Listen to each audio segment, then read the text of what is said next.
looking at Youth Misspent, which is, as the title says, really uncovering the harsh realities that the young people of today face in today's job market in the UK. And I think we probably all agree this is possibly one of the most important issues we've got right here, right now, in terms of the future of our young people, who are not just about today, but also what that tells us about what's coming down the track tomorrow. For those of you who don't know me by now, I'm Kirstie Donnelly. I'm the CEO of City and Guilds.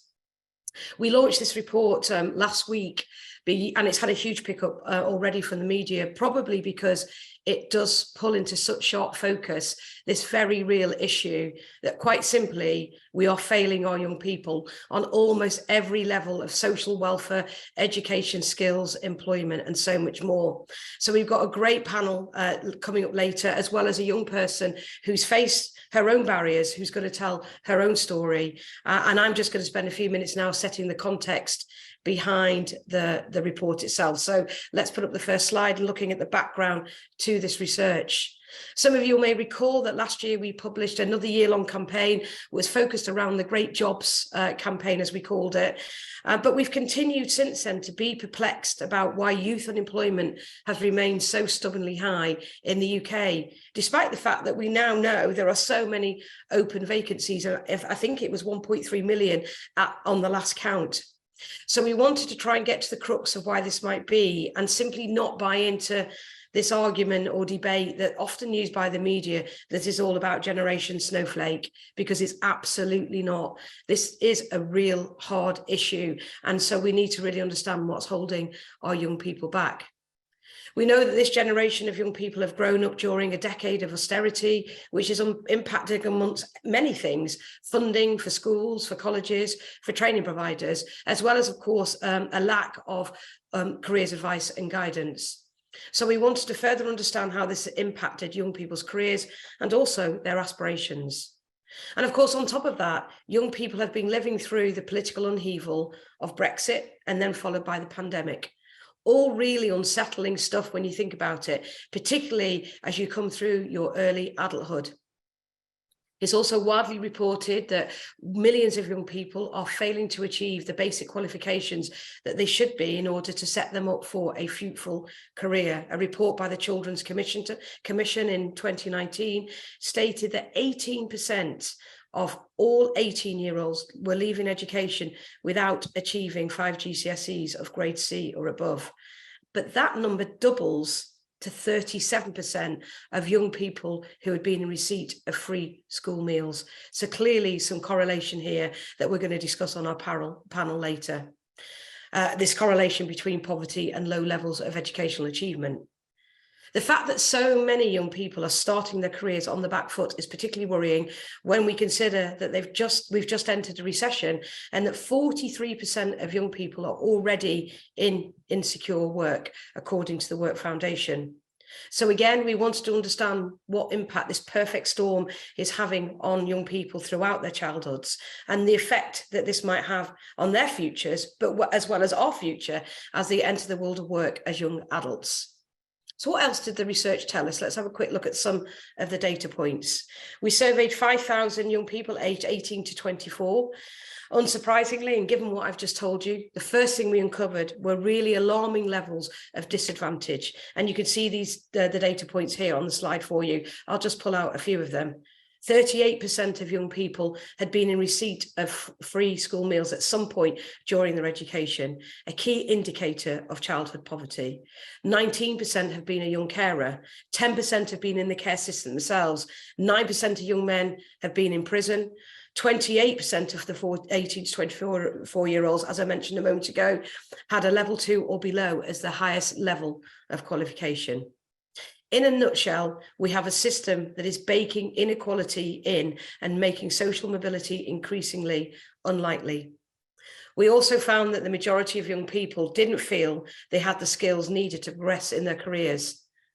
A symptom, surely, of an education and career system that is not preparing young people properly for the workplace, and living and working in a country with some of the lowest levels of employer investment in Europe. To back up this hypothesis, just a quarter of young people overall felt that the government were doing enough to help them into work. And only a third felt that employers were doing enough to support them also into work, with too many employers expecting young people to enter the workplace already oven ready.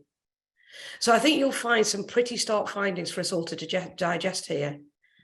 But it's not surprising, and this next slide will reinforce this even more, that I've mentioned many young people are either feeling uncertain or downright negative about their career prospects, with 16% of young people currently either unemployed or economically active. And 2/3 of respondents told us they believed it was not easy as a young person to get a job these days. A third don't even believe they'll ever fulfill their career goals. I found this really discouraging because it highlights that self-belief that we are instilling in young people from an early age, which gets worse the more disadvantaged a young person might be. Then this is further characterised by the fact young people who face disadvantage were more likely to aspire to the work in lower paid jobs and have more humble job aspirations than, say, their peers who haven't faced such burdens. So yet again, these examples where we're building in and entrenching inequality. There was also significant gender disparity, actually, in the answers we received, with young women still saying that they expected to aspire to work in lower paid careers compared to their menfolk. Look, we don't have a lot of time to go into absolutely everything. I've just highlighted a few of the areas from the report that we're going to focus on in our discussion shortly with the panel today. There is so much more in the report, though, to really get your teeth sunk into. So I do urge you to read it if you haven't done already. But what I want to do now is really bring it to light by the story of Rosario Waterlow, an incredibly brave young woman who has experienced some of the issues already raised in the report, not least being one of those 19% young carers. Rosario has gone on herself to forge a great career that allows her still to be a carer, but overcoming so many hurdles that were placed in her way. We will put a link in the chat as well to the Young Carers Trust, who've been a great support for Rosario and many other young carers in the UK who do great work supporting young carers through education and employment. But let's bring you in now, Rosario, and let's talk to you about your experience. Firstly, thank you so much for agreeing to be with us this morning and shine such an important light on this issue. Were you surprised to see the high percentage of young carers who responded to this report? I wasn't surprised, actually, but I'm really glad that you got that response and young carers felt confident enough to identify as young carers. Yes, no, I think that's absolutely right, that young people are actually recognising that is something they are having to deal with, and therefore creates a barrier. But let's talk about you now. Let's talk a little bit about your story. Tell us a little bit about how you became a young carer in the first place. Well, I care for my mum, who has treatment-resistant schizophrenia and bipolar. And that she's an incredibly unwell person. Actually, her psychiatrist has told our family that she's the illest patient they've ever had to look after. Actually, I didn't realise I was a carer until I was finishing university, though I do think I faced barriers connected to my mum's illness earlier, and I think if I'd had that recognition of my caring role, that would have helped a lot. Just to give you an insight on how I help my mum, I advocate for her. I liaise with doctors and nurses when she's not able to. I help with housework, cooking, because she has debilitating side effects from medication. Also knowing how to calm her down in a crisis, knowing when to hand it over to medical professionals, who to contact, learning to recognize triggers. So it is a lot to balance alongside working full time and having previously studied at university. No, I mean, absolutely amazing to hear what you had to, at already such a young age had to cope with those barriers, as you say, but at the same time, those life skills that you've obviously developed, even if you hadn't realized at the time you were developing, and I'm sure not always as recognized as they should be by employers. And I think that's inevitably one of the things we'll come on and talk to later with the panel. Are employers doing enough to recognize the skills that as a young carer that you are obviously gaining as you go through your experiences? But you mentioned that you didn't really recognize it yourself as a, if I could call it a label. I know labels can be quite sensitive until you come through university. Does that mean that you didn't even get support while you were going through university? So you were doing your degree full time whilst you were also caring for your mum? Any support? That's correct. And actually, to give you an example of one experience that was really, really challenging, in my second year of university, it was exam time.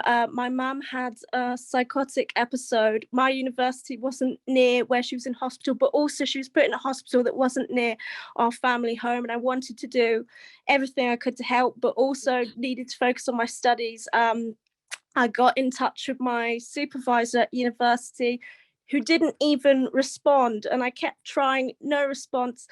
I got in touch with my department and said, I want to change supervisor. I was then told by my new supervisor, you need to choose between your academic life and your home life. And I think, oh my goodness, yeah, that really, that's terrible. It caused me a lot of anxiety since, thinking, you know, how can I balance everything? How can I manage everything? How can I succeed, but also be there for my mum, which is, you know, the number one thing for me. Well, you obviously, though, I mean, you know, I think everybody listening to this and in the chat, I can't read all the comments coming in, but I know that there are some coming in, will be totally and utterly horrified to hear that experience you had, but equally amazed at your resilience and grit come through it. Because of course you did come through it. Just say what you studied, actually, Rosario. I could have said at the beginning. I studied history of art for undergraduate and then social policy for masters. And actually I chose to study social policy to help people like me and have a career where I could help people who were facing barriers, which is absolutely amazing. Unfortunately, one of the disadvantages of being on a virtual call like this, you can't hear a rabble rousing applause that people would be giving, I'm sure, as they're listening at home now to you talk. So Rosario, you mean you've covered really well there how it did impact your education, and yet, and how little support you did get even going through university. But of course, help did come, didn't it, along the way once you did complete. Do you want to say a little bit about the help you did go to get, and then how that then has helped you into your current career and how well you're doing right now? Yeah, the help I received was life-changing, actually. So I was finishing off my master's. My mum had another psychotic episode. She actually went missing, and it was just too much. I thought, I'm going to take some time out and, you know, if possible, finish my dissertation later, because that was the only bit I needed to complete. I heard about Carer Support Wiltshire, who were my local carer centre. I got in touch. I wasn't sure what kind of support was available, and I had a brilliant support worker. I joined groups with other young adult carers, and it made me feel confident to speak about my caring role. I felt understood, and actually my support worker wrote a letter to my university giving evidence to explain my situation, so I was able to carry on my studies, complete my master's. I then went on to volunteer at the charity. I became a trustee at Carer Support Wiltshire, their youngest trustee. So they gave me a voice to help other carers. I then joined a steering group at Carers Trust, which is one of the two main national charities that supports unpaid carers. And so I joined other young carers, and actually we discussed a lot of the issues that are relevant to the discussion today. And actually a lot of our discussions on the steering group were about barriers to employment, how we could overcome those as unpaid carers. And Carers Trust really listened, and they wanted to take that on board, and they've actually shaped one of their programs, Young Carers Futures, around that. Well, look, No, that's absolutely amazing, Rosario. And look, you know, I can hear it. I can literally, the chat is literally alive with comments of congratulations and how inspirational and moving, and the fact you're a superstar, and yet in your enthusiasm just coming out despite all those barriers. And you shouldn't have had to go through what you went through. I mean, you simply shouldn't. But yet, despite that, you have achieved what you've achieved and become such a great role model. I'm sure Young Carers Trust are very proud to have you and have your experience brought into the work that they do, so that it can help so many others. You know, that 19% is just what we found when we did our research, and there will be many others out there who aren't getting the kind of support that you've been fortunate to get. So what more we need to do to actually unlock that and make that happen. And just on that point, you know, we talked a moment ago, you know, as you were talking about all those life skills that many adults will never ever gain, that you've already gained in the short time that you've been coming through education then into work. I mean, what would your advice be to employers, for example, who I mentioned at the beginning that I often think too many employers think young people are going to turn up at the workplace oven ready, just ready for work. They know what it's like. They're going to be able to contribute from day one, but it's not always like that, is it? And from your point of view, what should employers be thinking about as they look to recruit somebody, especially someone who does come with the responsibilities that you have at home as well? I think be open-minded, because someone who's a young carer, as you say, can have fantastic transferable skills, but they might not have a CV where everything's linear on paper. You know, there might be gaps in education and employment, and try to think about what transferable skills that a carer has could be beneficial to the workplace. And I think that flexibility is really important. And are you working full time, Rosario? You I actually am. You are? Wow, Yeah. goodness me. So you really are pushing it out there, aren't you? Working full time, being the main carer for your mum. I mean, honestly. And where'd you go next? I mean, you're clearly somebody who has lots of aspiration and ambition. Where'd you see yourself saying 5 more years? I think I've become particularly passionate about helping young people, actually, because I had such fantastic role models at Carers Trust, and actually my current employers are really great in supporting me. So I think I'd like to do the same, carry on working at a charity and just building and developing. Well, look, I mean, I can safely say we will certainly continue to, work with you as an advocate for young people, and for young people who have particular disadvantages or need support, as was the case with you. And I can imagine pretty much everybody listening and joining us today will feel very much the same. So, Rosario, I could talk to you all day. Actually, you are an absolute delight, amazing person.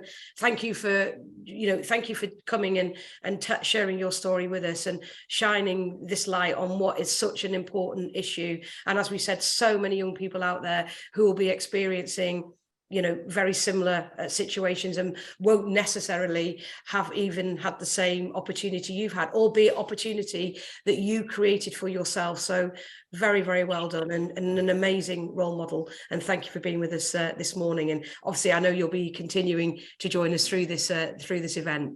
Thank you, Rosario. And I'm sure everybody listening in there will be giving Rosario an absolutely huge round of applause, and we'll allow her to read the lovely comments in the chat and bask in those for a few minutes. So look, that's just some of the issues faced by young people. And as I said, I think we're all blown away by Rosario's story. But when we think, our research found there was 19% of those 5,000 young people that we got to speak to, we can only imagine the lost opportunity, the situation lots of young people in that situation might find themselves, the bleakness that they might be feeling at any one moment in time, not knowing who or where to turn to, despite the fact we know there are amazing organisations out there like the Young Carers Trust, and they do amazing work. So what we're going to do next, I'm going to introduce Elena Margrini, who's going to come on from Lightcast.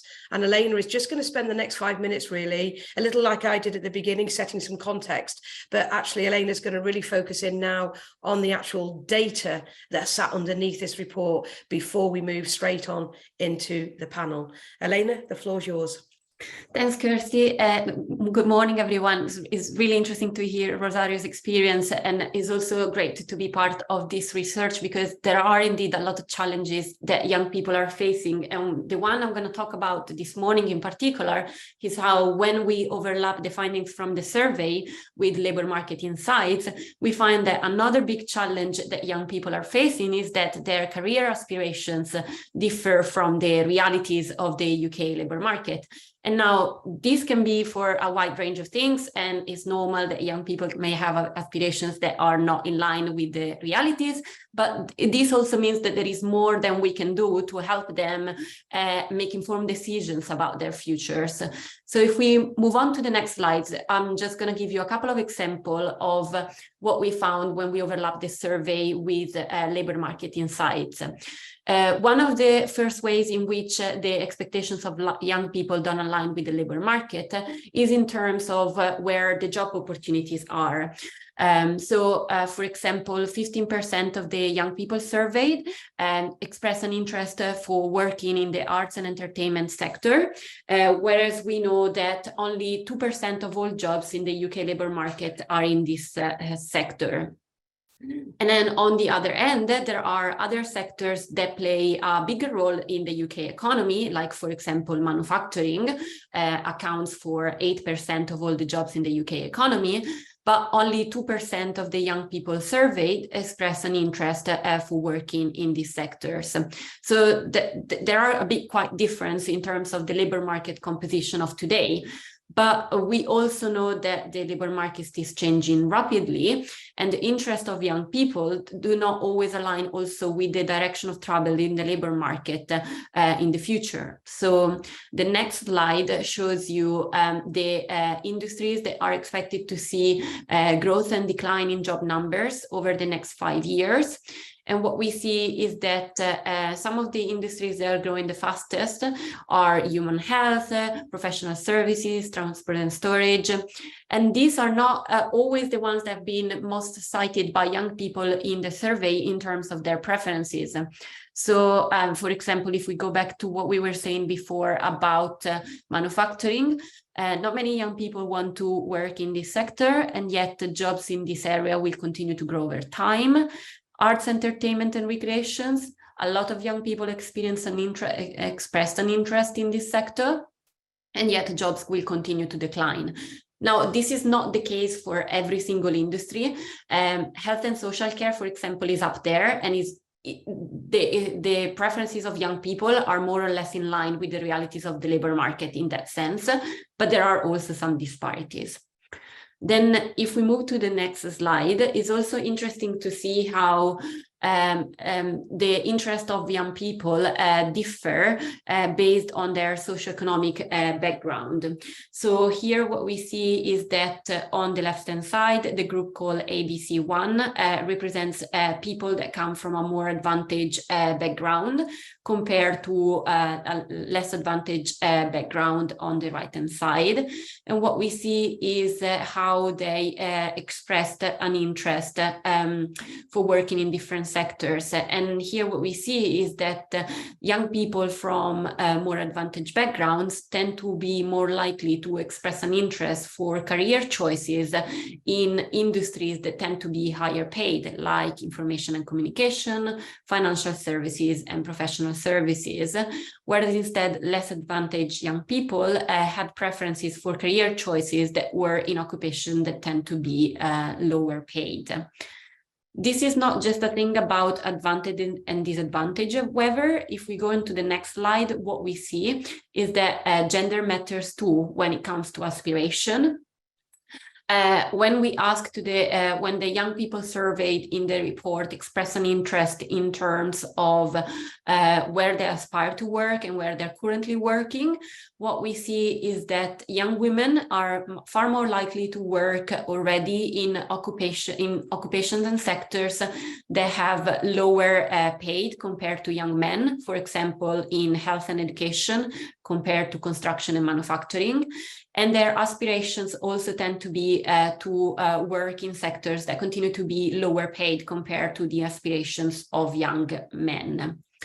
And on the topic of salaries, moving on to, I think what it is my last slide, we can also see that the aspirations of young people are quite different from what we see in the labor market at the moment. So 50% of the young people surveyed believe that they will earn salary above the UK median within 5 years from now. In realities, what we know is that almost 79%, so the vast majority of working adults in the UK, earn less than 30,000. So young people have expectations that are above what is actually available in the labor market when it comes to salaries.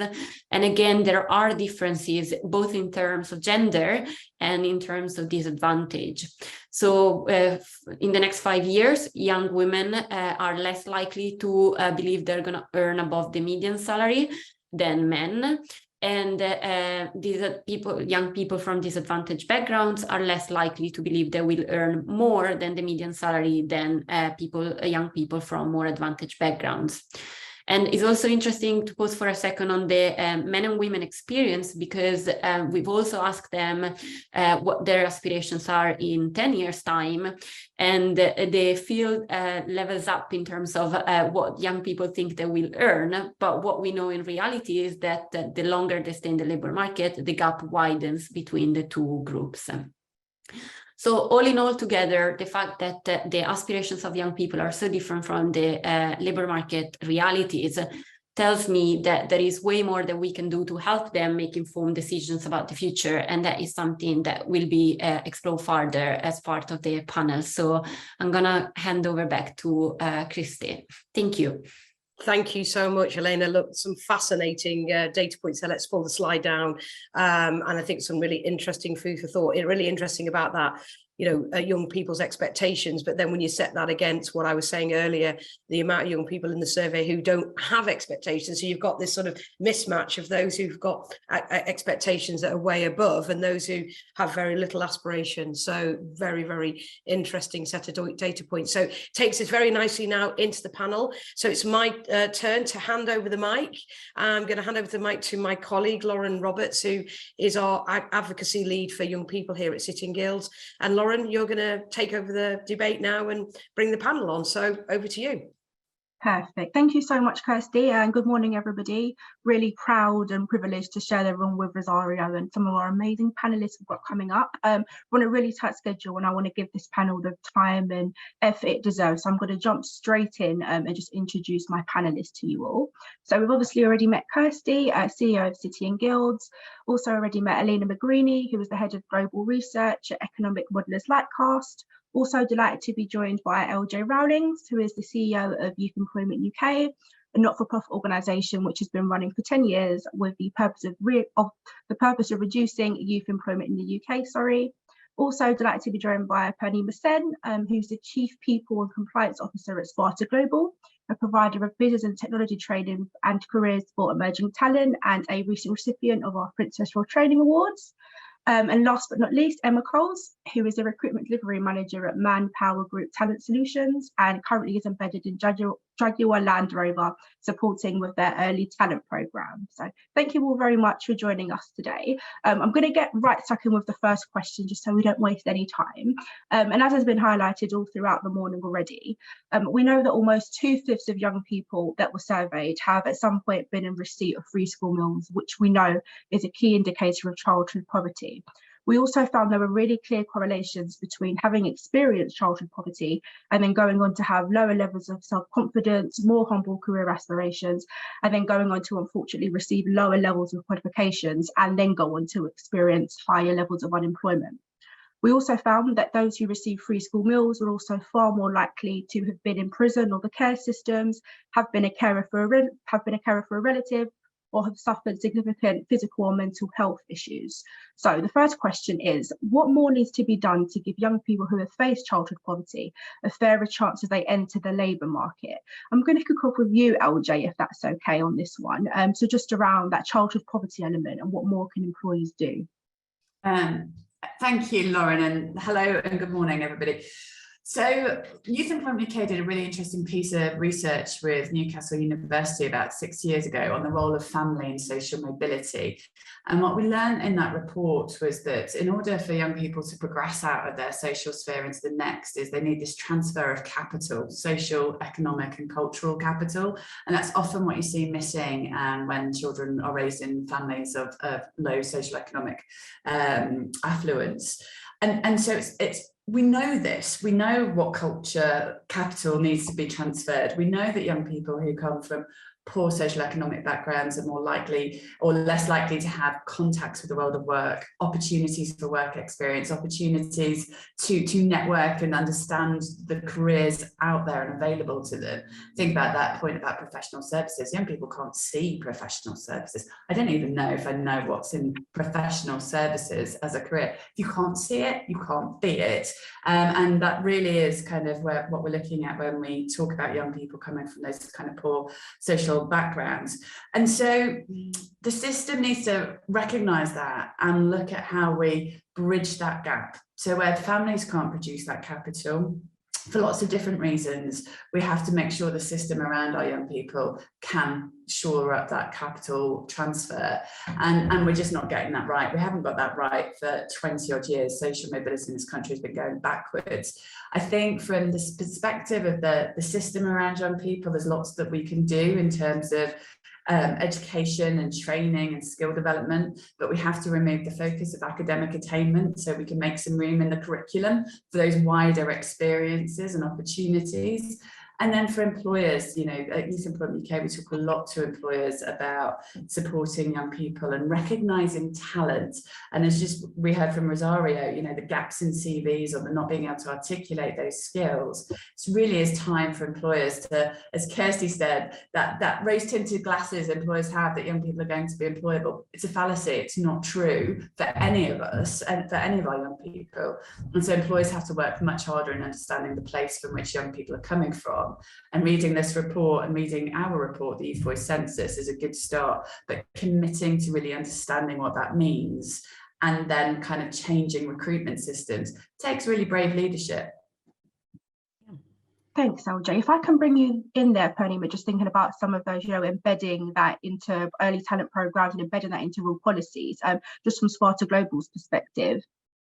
Yeah, it's really, in fact, thank you very much for having me on the panel, and what a great, you know, I don't know how to follow up with Rosario's conversation really, but, you know, what Laura Jane said again really, really emphasizes the problem with youth employability and the problem with social mobility, you know, that can, you know, you can actually have good positive social mobility through this youth employability. I'm going to focus a little bit more on the post-COVID really. And we have seen, you know, post-COVID projects delayed, purse strings tightened, teams were made smaller, personal progression was hampered. And the uncertainty of the past 24 months has hurt all of us. But the pressure, the ambiguity, the lack of career opportunities brought on by COVID has affected emerging talent most, has affected youth the most. The impact on youth has been systemic, it's been deep, and it's been disproportionate. I think there was a really good research recently by LSE that found young workers were twice as likely to lose their jobs during that pandemic and post-pandemic compared to older workers, and that employment and earning losses were more pronounced for women again, and the self-employed who grew, you know, people who grew up in low-income families. So everything is saying to us that we need to do a little bit more. So I think collectively and critically, really, we need to work a lot more with young people. And from a Sparta Global perspective, as an employer, and as I call it, and you know, an employer and as an educator, what we're doing is we're looking at these underrepresented groups, people from lower socioeconomic backgrounds, and training them. And I know we're specifically doing it in tech and in professional services. As Laura Jane said, you know, we have to bridge the gap. Do they even know what professional services is? And this group of youth that have come out through COVID, they had no career fairs. They did not go to, you know, most of the university was online. They do not have connections that some of the people from higher socioeconomic backgrounds had. They did not have networks. Their parents did not have networks to introduce them to. So they really lost out. And so for us, you know, really giving them a position of power to impact the COVID-19 through giving them training through what Sparta Global do, providing that early training and providing 2 years of early career opportunities is so very important from our perspective for not just all the reasons that Kirstie talked to us about in that in the presentation and in the report that's come up, with high youth employability, taking that on to 14%, Kirstie said, 14% significant mental health issues. These have become even more pronounced post-pandemic. There are loads of people who are experiencing more than that.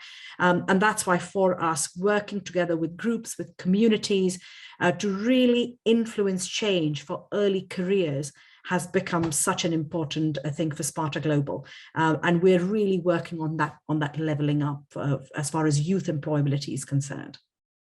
Thanks, Pani. Just before we go on to kind of the education piece, I wonder if you, Emma, you could jump in, just thinking more about that, I guess, early talent, actually, working on an early talent program as your role. Any thoughts that you have on, how you embed that kind of nature of equity and equality for young people, no matter where they come from? Yeah, so first off, I think all employers have a responsibility to look at their actual recruitment process as a whole. For example, during the pandemic, when we were still recruiting apprentices, we realised that when we turned everything virtually, not everyone had access to laptops and things like that. So we had to change the approach. With early careers, 82% of candidates actually apply using a mobile device. So everything had to be accessible. Coming back to post-pandemic, where we're bringing candidates on site for interviews, we pay interview expenses. Traveling to an interview should not be a factor in holding anyone back from going for a job. So all interview expenses are paid for. That includes an overnight stay in a hotel if need be for candidates that do have to travel afar. Interview attire, the clothing that you're wearing, isn't a factor. Come in what you're comfortable, be your true authentic self, and that is how you'll perform best in the interview. And things like, for us going out to the local schools, I do work for a big client that's big in the West Midlands, big automotive industry, Jaguar Land Rover. We have a responsibility to go out to the local schools and support them, whether they apply to us or go to other employers. We have the knowledge that we could support those candidates with. That includes CV writing, interview tips. We even do mock interviews, just supporting the youth agenda as a whole. Thanks, Emma. Interesting to get your view on this one, Kirstie, if I can bring you in. Just on that link, I guess, between careers advice and how education and employees can work better to kind of bridge that gap.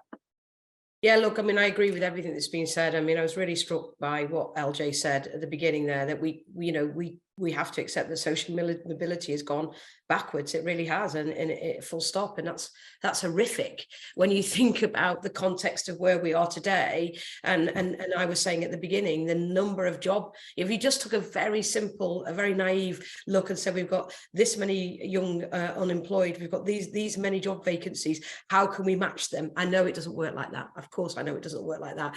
But imagine if it could work a little bit like that. Imagine if we could, which we can now, take the data like organisations like Elena has just presented to us, really get into those disadvantaged communities, working with employers like Emma's just explained Jaguar Land Rover do. But it's great because Jaguar Land Rover are a large employer, and that's brilliant that they have the resources to do that. How do we help SMEs do that? Because that's where we know the majority of these young people are potentially going to be employed, if they are going to be employed, within their local community. So how do we get the government to collaborate with those employers to enable things like paying for interviews, paying for travel and all that support that a young person might need? And I think we do need the government to think more radically about reform in that whole social justice arena, where maybe if it's through just simple levies, simple tax breaks that employers are allowed to apply to in order to encourage them to do that. And so then I think it's then about how we approach the curriculum. Again, I think it was LJ said at the beginning, what are we doing to rethink the curriculum? We shouldn't just always be measuring what we've always measured, which is results and qualifications and academic achievement. We need to be measuring different things. We need to be measuring the kind of skill sets that we heard in Rosario. How do we measure and put real value on those important skills that young people are collecting as they go through their younger life, and put real value on them? And that means we have to invest in a much better careers education system that gets right into the heart of the community. We've simply got to stop expecting the markets to fund careers. We've got to put a proper infrastructure and proper funding into a career system that really gets to the heart of where these young people are. So, you know, there just isn't a one size answer to this. I wish there was, but I think most of all, if we really got our heads together to collaborate properly, and I know this is something LJ very firmly believes in, then, you know, there is so much we could do to create an action plan over the next 5 years that would create such an exciting vision for the future to give many young people so much more opportunity than we're giving them today. Thanks, Kirstie. And just on this one, lastly, I'd love to bring you in. And something that jumped up to me, I guess, and we've highlighted all throughout, I guess, is the intersectionality piece, and how, you know, young people that face one barrier often, unfortunately, then go on to face many more before they reach a level of being able to even find employment in the first place. I wonder if you could maybe just touch on the intersectionality and the compounding factors, I guess, that many of our young people are coming up against. Yes. I mean, one of the things that we see in the survey is that, yes, that we've seen that a lot of the challenges that young people face are multiple, and we also see that makes it more difficult for young people to then access information about the labor market. And also one of the points that LJ mentioned before, which I think really resonates with what we know about the labor market, is that it's really hard to know that you want to aspire to a career that you've never heard about before. So one of the things that we can do with this data, and part of like our mission, is to help young people understand what are the opportunities that goes beyond what's nearly available in the labor market. So one of the things that we've seen in the survey, for example, is that young people tend to express preferences for roles that they can really see in the real world, but not just about what their parents do, but they pick things like education and health, for example, because they can really resonate with this type of jobs. Whereas instead, yes, professional services, what's that? And the reality is also that there is a lot behind the professional services. So being able to articulate these different things can help young people, especially young people with multiple challenges, to understand a little bit more what's available in the labor market. So that's from the labor market side in terms of career guidance. And then I think going back to another point that panelists have mentioned, and Rosario's presentations as well, is how can we help young people from disadvantages, and especially young people facing multiple barriers, translating their challenges into skills that they've developed so that they can then use this to present employers their experience. And in that sense, one positive that we are seeing from our side looking at the labor market is that increasingly employers are interested in understanding the skills that candidates have and not just the qualifications they've got. So that makes me hopeful that if schools can work with young people from disadvantaged backgrounds to better articulate in their CVs their experience, this might resonate more with employers as we go forward. Thank you so much. And I've got some great points in the chat there just around how, you know, education, employers, but, you know, family and community really need to come together. And it's not just, you know, one industry or part of a young person's world that needs to make this change. I'm going to move on to the next question, which is around gender and the disparities that we see between young men and women. So our research found that there is already a significant disparity between the salaries young men and young women are earning. Young women also told us they feel even less supported into the workplace by government and employers than their male peers. So the question is, what more needs to be done to raise aspirations and opportunities to progress for young women and younger girls? Emma, I'm going to hook up with you on this one, if that's okay. Just thinking about working for a large employer that potentially is slightly male dominated. What are your thoughts on this one? Yeah, so for us, it has been difficult to get women into engineering. So we have created tailored recruitment policies around getting women into engineering, and that involves tailored targeting at schools, colleges, starting off from a very young age as well, from early as year 7, to show women that there are the opportunities there in the automotive industry or any other engineering industry for that matter. One of the key things we found is that women felt like they couldn't envisage themselves in the role. So I think when employers are looking at targeting the females, is their website needs to be inclusive. The language and the tone of the adverts need to be inclusive. There's a statistic in the recruitment world that is well known, and that is that 60% of men will apply for a role if they only meet some of the criteria, versus 100% of women. Well, women need to meet 100% of the criteria to then apply. That needs to change, because women need to be shown that they have the transferable skills. It's not about confidence. It's about, women were surveyed in this statistic and they said, well, I felt like I didn't want to waste my time. But they just need to be shown that even if you don't meet all of the criteria, everyone has transferable skills. They just need to be shown that is a reality. And then you'll find that more women will apply. So for us, we feel like the lack of appeal is there. So recently we've changed our marketing strategy to show that there are women in the roles. The biggest thing for us is life at Jaguar Land Rover. So we have stories from existing apprentices that are female, explaining about their journey, how they got into the role, why they got there. Basically just allowing women to envisage themselves in that role will help massively. Thanks, Emma. Can I bring you in, Penima, on this one? Just around, I guess, the importance of making sure those policies and the marketing and the engagement is really inclusive and the difference that can have. Oh, you're on mute, Penima.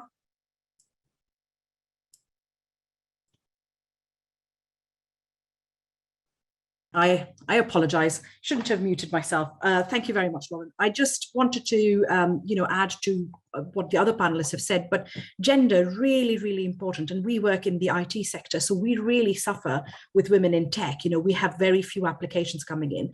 And you're exactly right. And when we did a bit of research on that, we also found that you analyze your evidence-based interventions and you look at what you can do to positively affect this input of women. So few things we thought is, I think it's important to change job descriptions, to remove words that really put women off, and to ensure that your job descriptions, the way you advertise, is completely inclusive. It brings women, even psychologically, look at the advert and they think, I could actually do this, I could apply.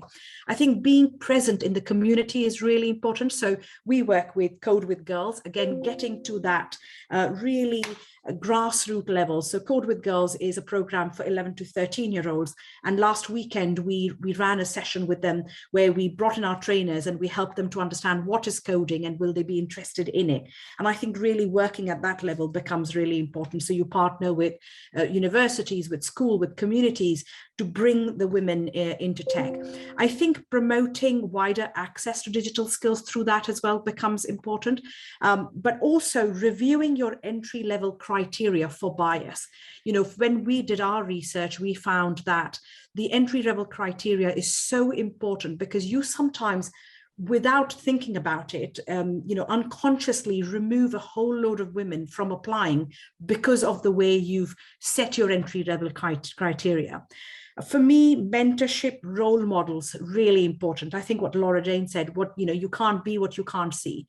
So really ensuring you have mentorship within the company. So once you've attracted that talent of women, you're creating a really inclusive environment by having role models that sit at the upper echelons, they sit on the board, they can see that actually I can really get there. So recognizing and sharing those role model stories, because they provide real evidence that the company welcomes, it embraces socioeconomic diversity, it embraces gender diversity, and then you showcase that full scope of career path, opportunity that will exist within the business, and really shining a spotlight on the experience of individuals, of mentors, of role models to show they have overcome barriers, they have achieved in their professional roles, and this is possible for you. And then I'm touching upon what you just said, Lauren, about intersectionality. We need to take intersectionality really seriously. ESG has become a very big thing, environmental and social governance. But what is social governance? It's that ED&I. It is ED&I conversations within organizations that are often designed one-dimensional. We need to make that multi-dimensional. We remove all barriers to entry. We make it an inclusive environment. We bring more women into tech, and just doing, bits and pieces. So from our perspective, Sparta Global has started an all-women's academy. What we found is that we were able to attract more women into tech if they knew that their trainer was going to be a woman, if they knew that everybody on the course was going to be a woman. They felt that they didn't have to compete because, maybe men are better coders. They're not. And so we've created this women's academy, and we have found this is so incredibly successful, because when they're applying and they're finding out that my trainer is a woman, everybody on the course is a woman, and I can take a little bit longer on the course than is normally given, suddenly we've been able to attract a huge amount of women into tech. And I think just developing that, doing more and more is going to be very important. We've been able to attract returning to work mothers, people who gave up their tech careers or their computer engineering background, but then went off to have children, scared to come back. We've really been able to attract that group of people as well.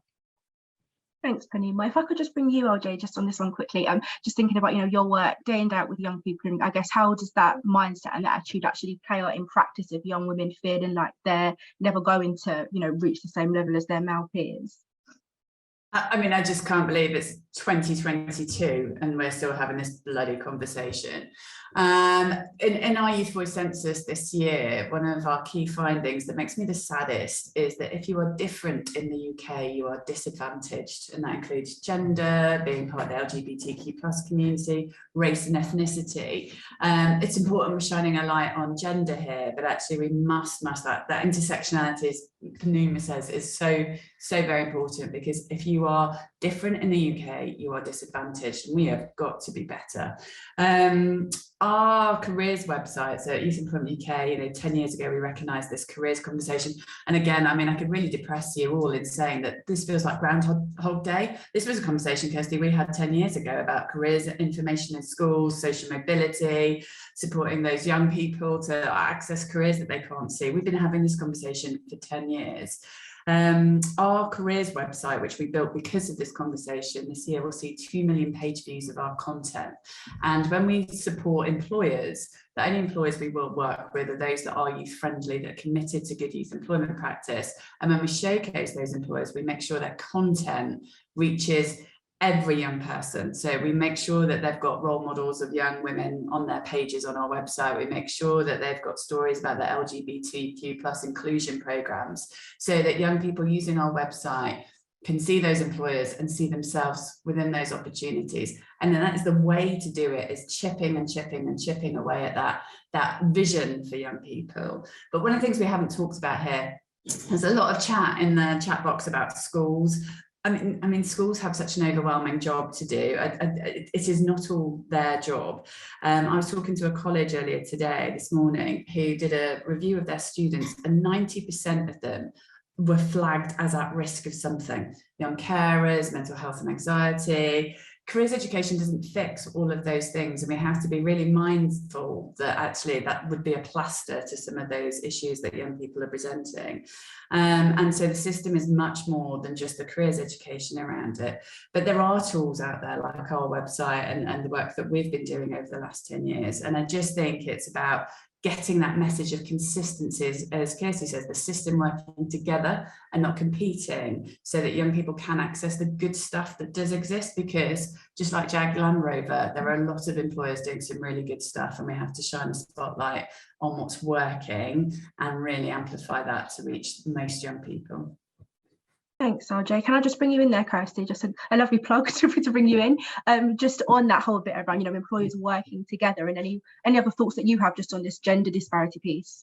Well, I mean, look, I know we're short of time, and I think it's been said so brilliantly by all the panelists. I mean, I think the simple thing is young people, particularly women, need to see people like them in order to create that aspiration. I mean, it's as simple as that. So the more, I know sitting underneath that simple statement is a lot that has to happen, but we just need many more employers like Jag Land Rover, like Sparta and all the other all the other employers are doing some great things. We need more of those case studies out there. And we need more employers just to recognise that commitment to this issue, because in recognise it, not only are they doing something societally good, which they should want to do, importantly for their own business, they will be achieving such a great opportunity to increase their productivity, which is so badly needed in the UK. So I think it's about joining up joining up that argument, really, the sort of social and economic argument for why we need to do this. But on the gender point, I think it is about that intersectionality. I think it is about recognizing that's particularly for young women, it's seeing people like me, whoever that is, role modeled in those organizations. I think it was Simon in the chat who talked about a school that brought, I think it was your environment, wasn't it, Simon, where you brought in a female train driver and a female, I don't know what the other profession was, I think it was an engineer, and got them to talk about their careers. I mean, we just need to do more of that, but not at a piecemeal level. It needs to be much more systemic than that. But I also agree with the point, schools can't do it all. In fact, I actually tend to put much more onus on employers now. And I think employers, you need to set yourself hard metrics. You need to actually set yourself targets of what you're going to achieve. And then I think we'll start to see real turnaround. Thanks, Kirstie. And last but not least, Alina, have you got any last thoughts just on the gender disparity point before I shoot my last question?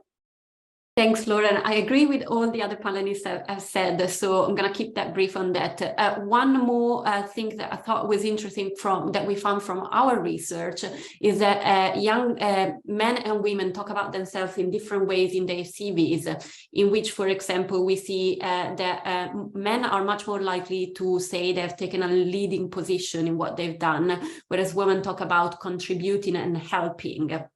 Now, the language in itself reinforces the barriers and the differences between the two different roles. So I think there is something there in terms of support, career advice for young women in terms of the way they speak about their experience, but also there's something in there for employers to be mindful of the differences and the different way in which different candidates might talk about even the same experience. So there's something in there. And then also on the employer side, there is something about thinking creatively about flexibility, for example, of the opportunities they offer, because we know that overwhelmingly it is women that tend to take career responsibilities, and these need to be factored in terms of the way they work compared to men. Perfect. Thank you, Alina. I know we're at time, but just before I hand back to Kirstie, I just want to give everyone an opportunity just to give us a magic word or sentence. If you had a magic wand and you could fix one of the challenges or barriers that we've raised today, what would it be? I'm going to start with you, Alina. I'll go with career advice and guidance. Perfect. LJ? Let us be accountable to young people, because I think if young people were the people we were reporting to, we would behave differently. Great one. Penema?